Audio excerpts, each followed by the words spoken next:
Happy Sunday. Selamat hari Minggu saudara-saudara sekalian. Selamat beribadah di gereja masing-masing. Pastor mau ajak kita untuk bersyukur, menyembah Tuhan. Yuk, sama-sama kita katakan, rohmu yang hidup penuhiku, mengalir dalamku. Jiwaku tenang bersamamu, dalam naung menyertaimu. Immanuel, ku buka hati untuk jamahanmu, ku berserah penuh di hadiratmu. Yesus, ambil alih seluruh hidupku, di altarmu kami menyembah. Amin. Rohmu yang hidup penuhiku, datang urapiku. Ku siap terima kuasamu, pelayanan untukmu Tuhan Yesus. Hidup kami bagimu. Amin. Hidup kami hanya untuk Yesus. Ku buka hati untuk jamahanmu, ku berserah penuh di hadiratmu. Yesus, ambil alih seluruh hidupku, di altarmu ku menyembahmu. Ku buka hati untuk jamahanmu, ku berserah penuh di hadiratmu. Yesus, ambil alih seluruh hidupku. Amin. Di altarmu kami menyembah, di altarmu kami menyembah. Di altar Tuhan kami semua orang percaya menyembah Tuhan Yesus. Saudara-saudara semuanya, datanglah kepada Tuhan Yesus. Dialah hidup yang sesungguhnya. Dialah yang memegang hidup. Dialah yang menentukan nafas seseorang. Maka berbondong-bondonglah datang kepada Tuhan Yesus. Engkau butuh kasih, Dia gudangnya kasih. Engkau butuh pengampunan, Dia sang pengampun, bahkan juru selamat. Engkau butuh kekuatan yang baru, Dia menguatkan Bapak Ibu sekalian yang terkasih. Engkau butuh pemulihan, kesembuhan, Dia adalah tabib yang ajaib, dokter di atas segala dokter. Bahkan Dia adalah pembela yang sudah sangat terbukti. Selamat masuk lembar kedua di tahun baru. Ingat Bapak Ibu, isu, rumor, berita, kabar-kabar mengagetkan itu bisa saja ada di tahun ini. Sebagai hamba Tuhan, saya sudah ingatkan hal yang pertama kemarin di awal tahun baru 2022, yang paling penting dan utama, Immanuel, Tuhan sertai saudara-saudara kita semuanya. Ini doaku in Jesus name. Dimanapun engkau berada, di tempat lembah, di atas gunung, bahkan di tempat-tempat yang engkau mengalami kesulitan. Bahkan pemazmur pernah berkata, sekalipun di dunia orang mati, Tuhan, Engkau Immanuel, tidak meninggalkan kami. Mungkin tempatnya biasa, tapi bersama Immanuel menjadi luar biasa. Mungkin hari-hari ini hidupmu luar biasa, tapi engkau hampa, engkau tidak bersama Immanuel. Kita butuh Immanuel, juru selamat, penolong yang setia menyertai kita. Kebajikan, kemurahan, terang yang ajaib itu selalu menyertai Bapak Ibu sekalian yang terkasih. Yes! Saudara-saudara sekalian, masih menjadi pesannya di tanggal 2 awal tahun ini. Yuk kita tekun beribadah, setia beribadah. Latihlah dirimu untuk taat beribadah. Bapak Ibu sekalian terkasih, jauhilah tahayul dan dongeng nenek tua. Karena ibadah itu bermanfaat untuk hidup kita hari ini dan untuk hidup kekalmu. Orang-orang yang beribadah kepada Tuhan, mereka mendapat berkat rohani. Pemeliharaan Tuhan itu sempurna, makan minumnya sempurna. Penyakit dijauhkan dari hidupnya dan keluarganya. Dan tidak ada yang mandul keturunannya. Firman Tuhan ini hadir hari ini menjadi jawaban, dan janji firman Tuhan adalah iya. Amin. Di dalam nama Bapa, Putra, dan Roh Kudus, firman Tuhan ini adalah makanan terbaik buat kami hari ini. Time for Bible in Jesus' name. Amen. Bapak Ibu terkasih, hari ini pembacaan sabda suci firman Tuhan terambil dari 1 Timotius pasal yang keempat, ya, ayat yang ke-7 sampai ayat yang ke-8. Saya ulang, 1 Timotius pasal 4 ayat 7 sampai ayat yang ke-8. Selamat mendengarkan bagi yang terkasih. Bapak Ibu Saudara sekalian, tetapi jauhilah tahayul dan dongeng nenek tua. Latihlah dirimu beribadah. Latihan badani terbatas gunanya. Bapak Ibu yang suka kardio, lari, running, fitness, bodybuilding, ya, pola hidup yang sehat, bukan tidak ada gunanya, ada aja gunanya, tapi terbatas.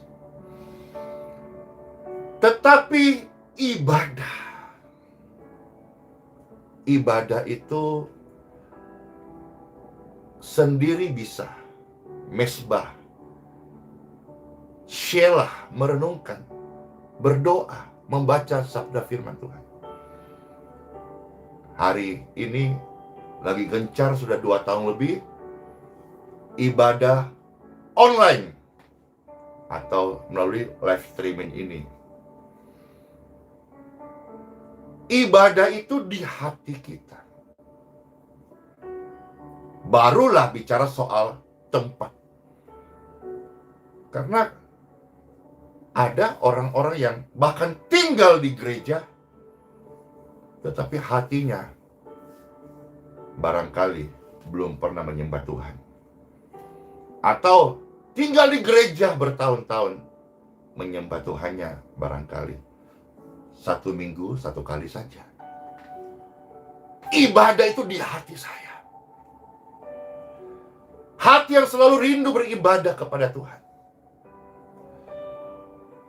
Kalau kita latihan fisik, olahraga jasmania, bukan tidak ada gunanya. Ada, tapi tidak terlalu banyak-banyak banget. Bukan jaminan. Tetapi kalau kita mau tekun, setia, taat beribadah, ibadah itu adalah sebuah sikap, ya. Sikap ini kadang-kadang orang-orang umum pakai istilah ritual atau sebuah kegiatan keagamaan. Pastor mau simpelkan saja, ibadah itu sebuah sikap manusia menyembah Tuhannya. Kan pernah Tuhan juga ingatkan kita dalam Injil Matius, kalau ibadah itu bawa hati, bukan bawa dompet, bukan bawa uang, bawa hati. Jadi ibadah itu di hatiku. Kata bersama-sama, ibadah di hatiku juga. Ibadah itu bawa hati.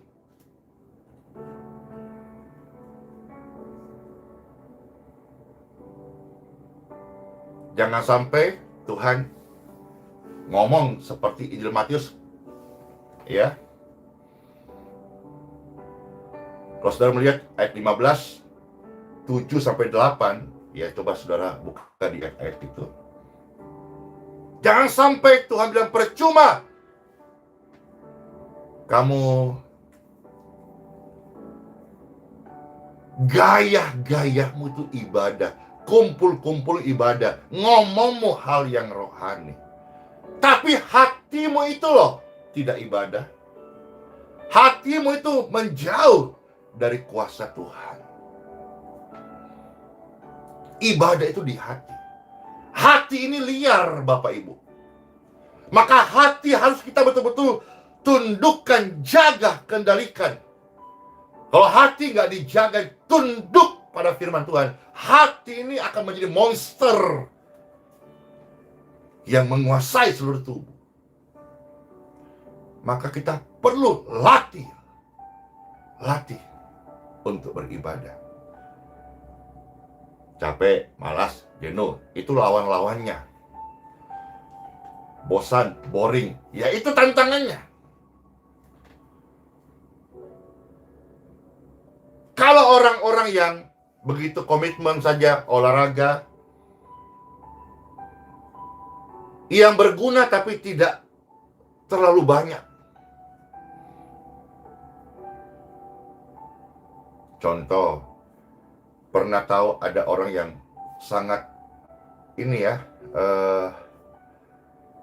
proporsional bodinya, ototnya, tapi tiba-tiba terserang cancer, udah meninggal. Ada gunanya untuk kesehatan, tapi bukan jaminan. Oke. Terus pastor, kalau ibadah pasti meninggal, ya tubuh ini fana. Tetapi Tuhan yang bilang, kalau Tuhan yang bilang, percayalah sampai engkau menutup mata. Janji itu berlaku. Tuhan bilang apa? Kita melihat ayat 8 bagian B. Kalau bagian A berkata, latihan badani terbatas gunanya. Ada tapi terbatas. Ya, seperti tadi, fitness, jogging, ya, pola hidup sehat ada gunanya tapi terbatas. Tetapi kalau ibadah itu berguna dalam segala hal. Karena mengandung janji baik untuk hidup ini. Nah, hidup ini sudah, kalau kita mau compare, sudah satu sama dengan tadi. Latihan badani berguna tapi terbatas. Oke. Ibadah itu berguna dalam segala hal. Ini udah poin. Dijelaskan karena mengandung janji, ini udah poin lagi. Yang berjanji Tuhan yang setia. Amin. Dia udah buktikan karya kesetiaannya. Amin. Lalu, baik untuk hidup ini. Ini kalau compare udah satu sama. Ada rewardnya dua lagi. Kalau kita ibadah. Jadi ketika engkau memperhatikan 1 minggu 3 kali engkau misalnya perhatikan tubuh jasmanimu, atau engkau ke tempat nge-gym, perhatikan Jangan sampai engkau hanya ke gereja atau beribadah, sikap hati yang beribadah menyembah Tuhan 1 minggu 1 kali. Orang makan saja seminggu sekali, itu loyo-loyo dan rentan sakit dan pertumbuhannya itu kerdil. Jangan sampai engkau lebih mempush bodybuildingmu yang bergunanya itu hanya terbatas, dan engkau tidak memprioritaskan hidupmu ibadah untuk kekekalanmu. Jadi tadi udah satu sama, ya. Nah, di sini poinnya lagi bertambah, karena ibadah itu mengandung janji baik untuk hidup ini maupun hidup yang akan datang. Ayat 9, sebab perkataan ini benar dan patut diterima sepenuhnya.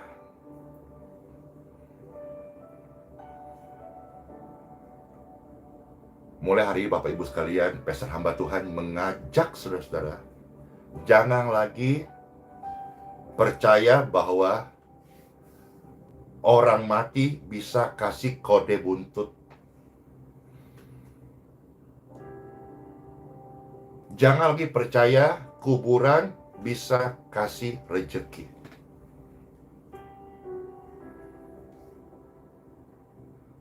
Jangan lagi minta kepada engkong ama supaya kasih pintar cucu, padahal mereka sudah meninggal. Yang Pastor bicara ini adalah hal-hal yang pernah saya tahu. Mungkin masih banyak hal-hal yang lebih detail, dan saudara, renungan ini mencerahkan. Roh Kudus tolong saya untuk mencerahkan. Jangan lagi menggantungkan harapan hidupmu pada pohon, pada ilah-ilah di luar daripada Tuhan Yesus. Firman ini kekal, Bapak Ibu. Jangan lagi terlalu percaya dengan namanya mitos-mitos. Hal-hal yang lucu semisal kita duduk di bantal. Mitos itu pernah ada, nanti pantatmu bisul. Masih percaya? Mitos yang dulu saya pernah tahu, anak perempuan atau cewek-cewek atau gadis-gadis jangan duduk di depan pintu, nanti jodohnya tidak ada. Masih percaya? Dari dua mitos itu saja, sekarang Pastor bisa menjawab. Dulu saya termasuk orang yang percaya.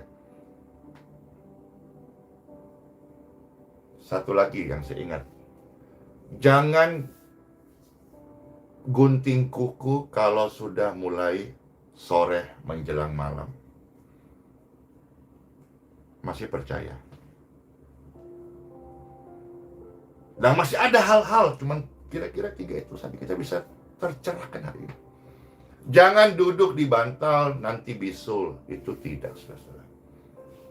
Masalahnya kalau duduk di bantal itu, kalau misalnya buang angin tut, aduh nggak enak. Apalagi kalau bantal kepala, nanti tidur-tidur aromanya kok aneh. Yang berikutnya, jangan duduk di depan pintu, jodohnya jauh. Masih percaya? Yang benar adalah kalau di depan pintu duduk itu menghalangi orang keluar masuk, Bapak Ibu.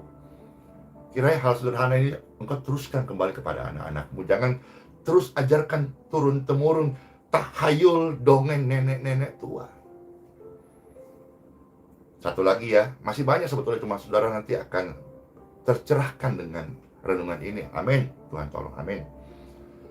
Jangan gunting kuku kalau sudah menjelang malam. Ada lagi, jangan sapu kalau sudah menjelang malam. Dua hal ini, soalnya kalau misalnya gelap gunting kuku, nanti bukan kuku yang kegunting, nanti kena ujung jarimu, nanti darah. Kalau engkau nyapu sudah gelap, tidak cahaya lagi, nanti engkau nggak lihat ada debu pasir tidak maksimal, biar besok saja. Jadi jangan lagi menjadi orang Kristen yang sudah mendengar firman Tuhan, apalagi saudara sudah subscriber di channel YouTube ataupun follower di halaman Facebook atau ikut di grup doa IBM, lantas masih percaya tahyul dan nenek tua punya dongeng.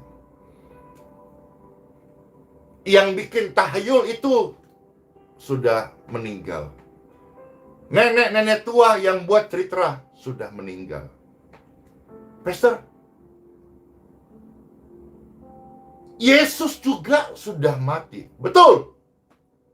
Tetapi jangan lupa, Dia hidup kembali dan hidup selama-lamanya. Yang lain meninggal, dihakimi. Tapi Yesus, juru selamat Tuhan yang hidup, Dia meninggal, iya. Tujuannya penebusan buat jiwa-jiwa manusia. Untuk menghapus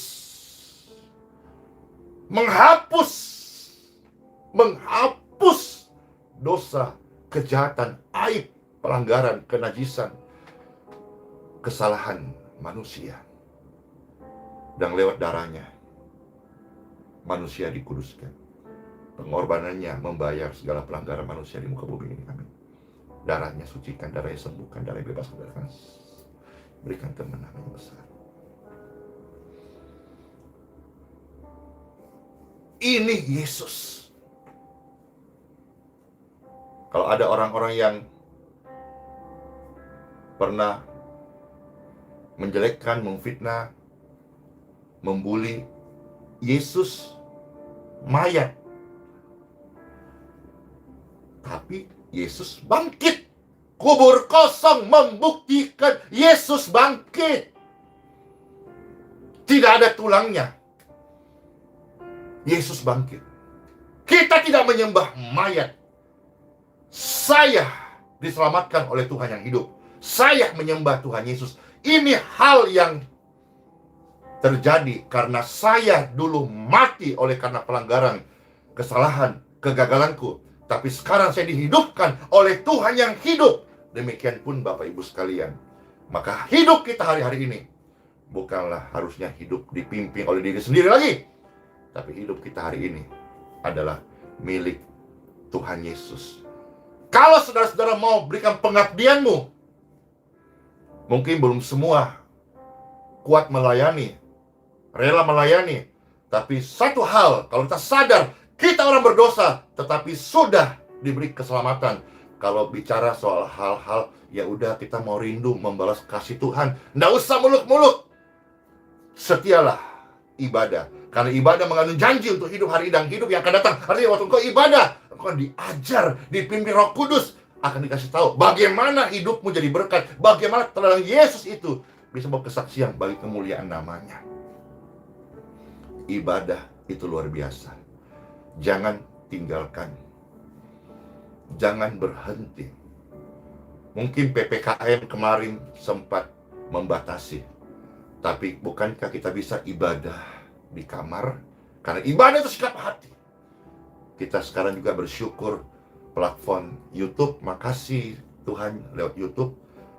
Facebook, makasih Tuhan lewat Facebook. Ada sekarang juga Instagram, macam-macam. Makasih Tuhan buat layanan ini, fasilitas ini, teknologi ini. Terima kasih Tuhan. Jangan jadikan PPKM alasan untuk engkau tidak ibadah. Apalagi minggu-minggu ini sebagian besar sudah ada yang melakukan ibadah onsite, ibadah tatap muka. Puji syukur, puji syukur.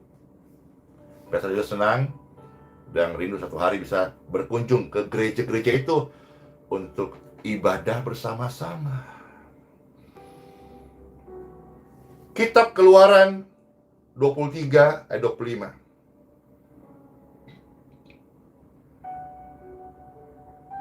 Kitab Keluaran 23 ayat 25. Pastor bacakan ya.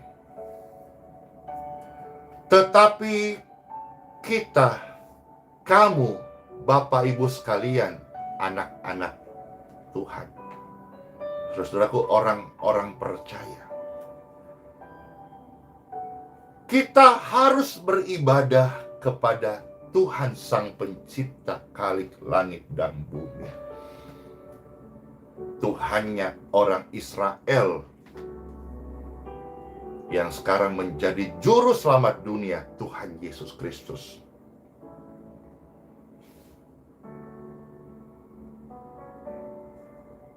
Orang yang setia beribadah, amin. Firman Tuhan berkata dan hidup bagi kita, amin.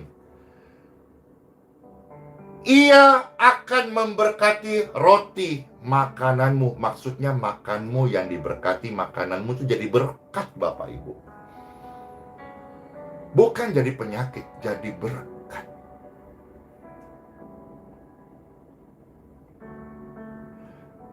Tuhan memberkati air minummu.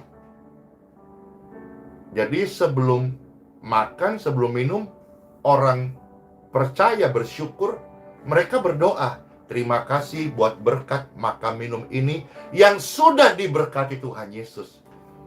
Jadi kalau besok-besok nanti ada lagi namanya layanan makanan kesembuhan, jangan kaget. Karena rema-rema ini muncul dari membaca firman Tuhan. Kan sudah jadi berkat, healing water, air doa, air kesembuhan, istilah-istilah dimunculkan. Karena sumbernya Tuhan memberkati. Jadi bisa dong, misalnya tahun 2022, pelayanan, makanan kesembuhan. Hahaha. Intinya adalah jangan engkau menjauhkan hatimu dari ibadah. Jadi ibadah itu di hati, Bapak Ibu. Ibadah itu sikap bersyukur kepada Sang Pencipta. Dengan apa kan ku balas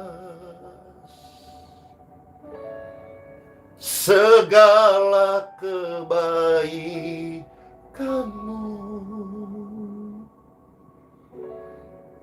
segenap hatiku beribadah kepadamu ya Tuhan. Beribadah ya. Jangan tinggalkan ibadahmu apapun keadaanmu, kecuali orang tersebut tidak lagi bisa beribadah. Lanjut.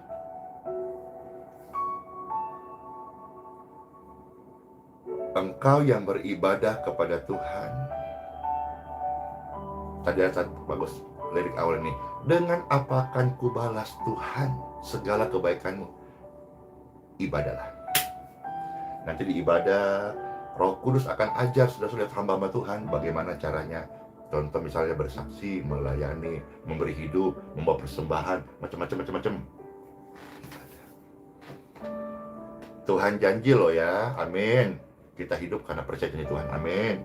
Kita tidak menjadi orang yang sombong, jadi orang yang takabur, tapi kita jadi orang yang percaya. Orang yang setia beribadah, orang yang beribadah kepada Tuhan, makanannya diberkati, amin. Makanan kesembuhan, amin.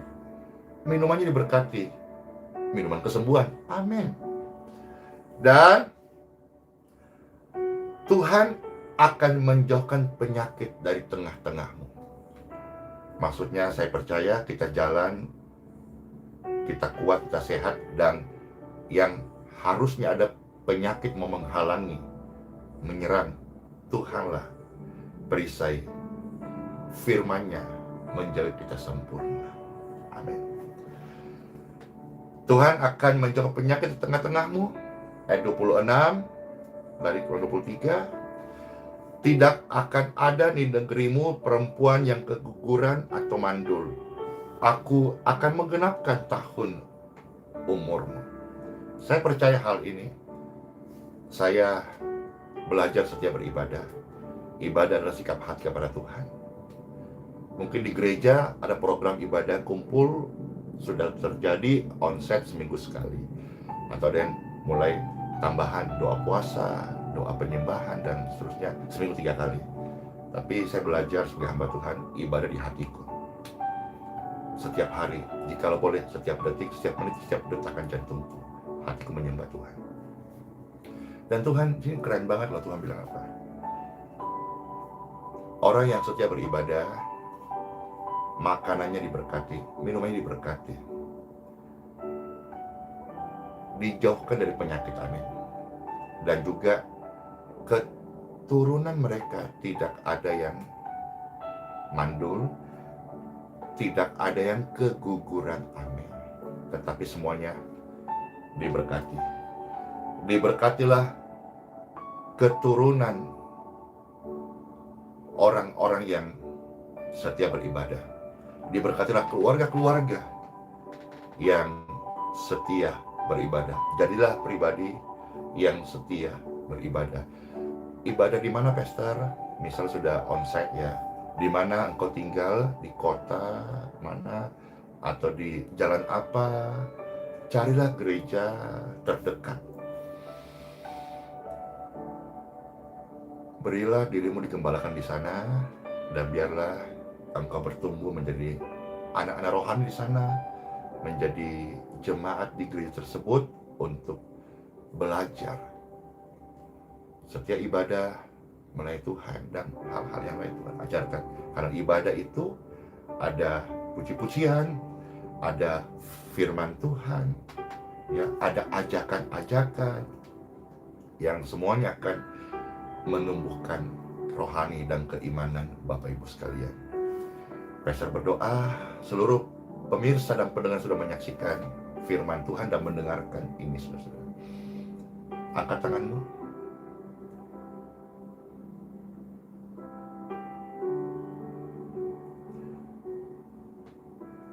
Setiap tangan-tangan terangkat, jadilah pribadi yang tekun, taat, setia, beribadah kepada Tuhan Yesus. Dan diberkatilah engkau makan minummu,